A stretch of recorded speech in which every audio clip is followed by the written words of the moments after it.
Hello and welcome to Krishna classes. Today we are going to study the poem Chivi. It has been written by Michael Rosen. और Michael से जुड़ा हुआ एक मजेदार किस्सा ये है कि जब वो 5 साल के थे तो उन्हें उनकी मदर एडमिशन कराने के लिए एक स्कूल में ले गई। वहां टीचर ने उनसे पूछा, child what does your mother call you at home? तो माइकल ने बड़े कॉन्फिडेंटली कहा कि उनका घर का नाम है माइकल डोंट। और उन्होंने ऐसा इसलिए कहा क्योंकि उनकी मदर उन्हें बार बार शायद कहती होंगी, Michael don't do this, Michael don't do that. तो उन्होंने तो यही कह दिया कि मेरा नाम है माइकल डोंट। कई बार बच्चे पेरेंट्स के या टीचर के बार बार टोकने से परेशान जरूर हो जाते हैं, दे डू गेट अनॉयड, लेकिन पेरेंट्स के लिए टोकना जरूरी भी होता है। ग्रोन अप्स से थिंग्स लाइक, ग्रोन अप्स यानी कि एल्डर्स, वो लोग जो ग्रो अप कर चुके हैं, हमसे बड़े लोग, जैसे कि पेरेंट्स, टीचर्स या दूसरे एल्डर्स। ग्रोन अप्स से थिंग्स लाइक का मतलब हुआ बड़े लोग इस तरह की बातें कहते हैं। क्या कहते हैं? स्पीक अप, बोलो, अपने विचार सामने रखो। Don't talk with your mouth full. जब खाना खा रहे हो और मुंह में खाना हो तो बातचीत मत करो। डोंट स्टेयर, किसी की तरफ घूरो मत। डोंट पॉइंट, इशारे मत करो। डोंट पिक योर नोज, अपनी नाक में उंगली मत डालो।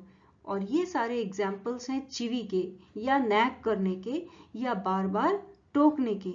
And of course children find all these commands very annoying. Chiding is an endless supplies of dos and don'ts. ये मत करो, ये करो। और बार बार इस तरह से बच्चों को नैग करने से ये हो सकता है कि बच्चे फिर अपने लिए सोचना ही बंद कर दें, और तब पेरेंट्स क्या करेंगे? सो in the first slide we also saw many commands given by parents to their children. Here we have more such commands. Sit up, बैठो, say please, her bar please कहिए। Less noise, don't make too much noise. Shut the door behind you, जब कमरे से बाहर जाओ तो दरवाजा बंद करके जाओ। Don't drag your feet, और चलते वक्त अपने पैरों को मत खींचो। Don't drag your feet. जब छींक आ जाए तब रुमाल साथ में होना चाहिए। खाना खाते वक्त हैंकी पास में होना चाहिए। Haven't you got a hanky?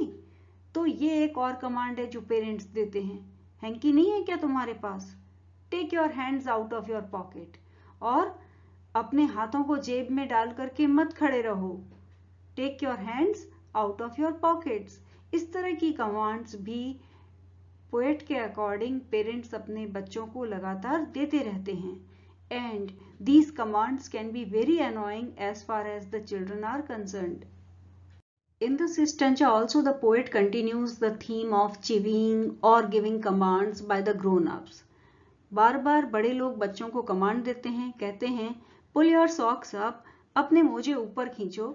Stand up straight, सीधे खड़े रहो। से थैंक यू, डोंट इंटरप्ट, जब बड़े बात कर रहे हो तब बीच में मत बोलो, बीच में मत टोको। No one thinks you are funny, कई बार बच्चे कुछ अलग से कपड़े पहनते हैं या थोड़ा एटीट्यूड दिखाना चाहते हैं, तब पेरेंट्स कहते हैं ये मत सोचो कि तुम बहुत फनी लग रहे हो, कोई तुम्हें फनी नहीं सोचता है। Take your elbows off the table, table पर अपनी कोहनियां या एल्बोज को मत टिकाओ। और जब बार बार बच्चों को कमांड दी जाती हैं, they are nagged time and again, तो वो अपने डिसीजन खुद नहीं लेना चाहते। फिर बच्चे बड़ों के पास आते हैं, उनसे पूछते हैं कि अब हम क्या करें, या हम इस कंडीशन में क्या डिसीजन लें। तब ग्रोन अप्स क्या कहते हैं? तब पेरेंट्स या ग्रोन अप्स कहते हैं, can't you make your own mind up about anything? क्या तुम किसी बारे में भी अपना निर्णय खुद नहीं ले सकते? Can't you take your own decisions? क्या तुम अपने फैसले खुद नहीं ले सकते? The poet wants to draw our attention to the fact that continuous nagging by parents or grown-ups is not good for the self-confidence of the child, for the growth of the child. बच्चों को बार बार टोके जाने से उनका self confidence lose हो सकता है, और इसी बात की तरफ माइकल रोजन हमारा ध्यान अट्रैक्ट करना चाहते हैं। Dear students, I hope you found this video useful. In case you are new to my channel, please do subscribe and also press the bell icon so as to get notifications for future uploads. Many thanks for watching.